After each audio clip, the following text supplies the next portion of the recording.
return of the 54,657 fans here in Minneapolis, Minnesota. Many of them youngsters with dreams of riding here someday.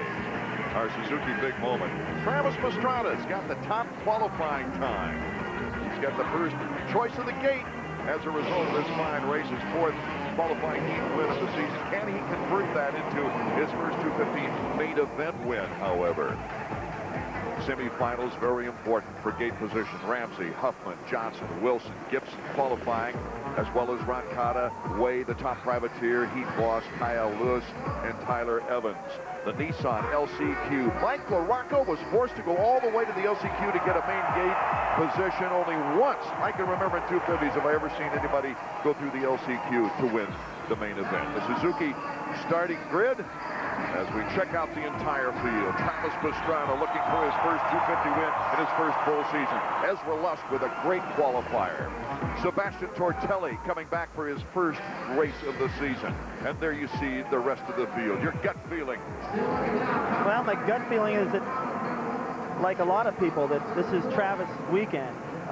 Ezra beat Carmichael in that first heat. Carmichael had the faster elapsed time to catch up to him, but Ezra actually had a faster lap. There's Larry Brooks, who was doing a lot of grooming down there in the first corner. You notice that Jeremy McGrath has been getting a lot better starts lately. Every time I get ready to get on his case, there he is going through his pre-race routine. He does something amazing, and I think Brooks was down there expecting Jeremy to get that hole shot.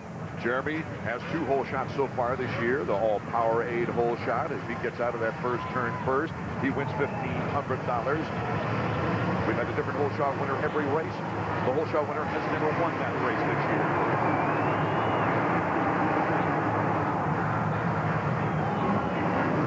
It's going to be Sebastian Tortelli, the Powerade hole shot winner this time.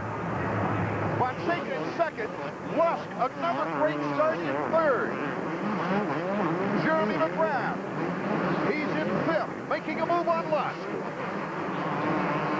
think he's going to make that stick. There he goes by him. He moves into fourth. Jeremy McGrath, a good aggressive move during the early going. LaRocco with a great start from the outside. Finally. My goodness, he's in sixth place. He's ahead of Carmichael, Wyndham, and Pastrana, and Vuillemin. All those guys buried outside the top 5 right now, so... Well, wonders never cease. Hold on to your butt. This is going to be a great race. I'll tell you, we've had some of the greatest dicing, greatest racing we've ever had in Supercross right here in 2002. Well, what a great opportunity for both. Well, you got 3 Hondas out front. That Ramsey, in the third spot on that 4-stroke, has been getting better and better each week, almost up into third behind Roncada last week for the podium. Fonseca, who's been riding well, had a little bit of bad luck last week, had to drop out. Pastrana in 10th position for those Travis Pastrana fans. Here comes Jeremy McGrath. He wants to zero in here tonight, babe. He won the first 6 races ever staged in the Metrodome. Then it was Vuillemin and Carmichael, the last 2 winners. This is his chance, because he has been faster than the guys in front of him, other than perhaps Ramsey, who's caught him quite a few times this year, but he's got the heavyweights, Pastrana, Vuillemin, and Carmichael all behind him. Carmichael in 7th. Pastrana's right behind him. Oh, this could be a great one. Tortelli's on the season, shoulder injury, so serious that a reconstruction had to take place. Jeremy McGrath in the whoop section, battling the 4-stroke Honda. What a move by Jeremy. There's Skip Norfolk giving him the board. There's going to be some excitement on that radio now. That's the first time I can remember this season Jeremy actually getting around Ramsey. That's the radio between Skip Norfolk and some of the spotters. 49.2, MC 49.2. A 49.2, the fastest lap of the front 5. Tortelli with a mistake. Here's Tortelli. Carmichael 49.1. Carmichael 49.1. You're hearing the team radio of Bud Light, Yamaha, Jeremy McGrath's crew, Skip Norfolk and the spotters. That lets Skip know what's going on out there, the complexion of this race, who's going fast, even if they're in the pack right now. They don't need to race behind them, but it's good to know what's going on so they can get Jeremy in gear right now, or he can afford to wait just a little bit and be patient so he doesn't blow it in the early part of the race. The longest ever without a win at the start of the season for Jeremy was 1997. 7 losses. 49. He won here 49-8. in the 8th round. This is the 7th round this season. He does not want to equal that record. Jeremy and Fonseca got together a little bit in Phoenix. I don't think they were too happy with each other. They haven't been around each other since, so I expect, since you got to be aggressive here, this could get interesting. If Jeremy goes wide in that corner before the whoops, look at the battle for the lead. Fonseca taking on Tortelli. There goes McGrath as well. McGrath tucking into 3rd, battling with Tortelli, coming through the tunnel. Oh, it's a dangerous flat. He railed it through that tunnel, baby. He wanted it. I haven't seen this much fire, this much want in Jeremy, other than maybe a heat race, but that was a risky move. He had to have a lot of trust in Tortelli not to just run him up into that wall. So he's got Fonseca in front of him.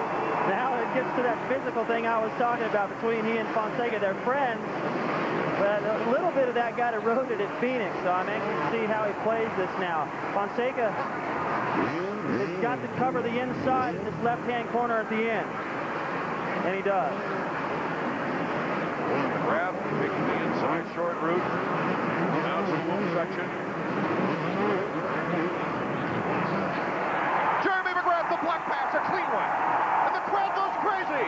This is his house. This has been the best week for Jeremy.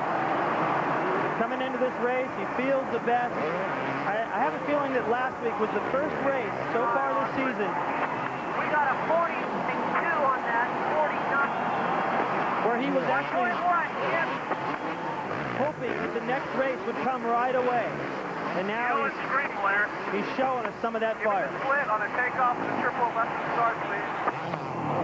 You got to take it to right now. Carmichael is a 50.1, 50.1, Carmichael. 1.1, Skip. Morocco's down, he's hurt. Morocco's down, and he's hurt, they say, on the radio. Morocco takes his helmet off. His right arm. Well, that's a big shake-up in the points up front. It doesn't affect Jeremy right now, but you can see Carmichael in 4th. He's starting to run it in there.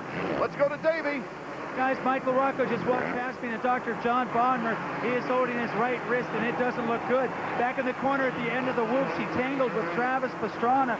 I honestly can't tell you whose fault it was, but Rocco's really complaining about his wrist, and he went straight to the doctor. That's always a bad sign. Ricky Carmichael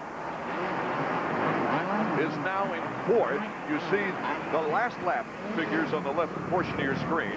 There's Mike LaRocco, and he is mad. There's no question about it. It takes him out of this championship race. He had all kinds of hopes. Well, that kind of goes back, Art, to what Davey was saying. He's going to have a flawless race, because if he comes up short a little somewhere or makes a mistake and jams that right wrist that he's holding right now, it's over, and that's what happened.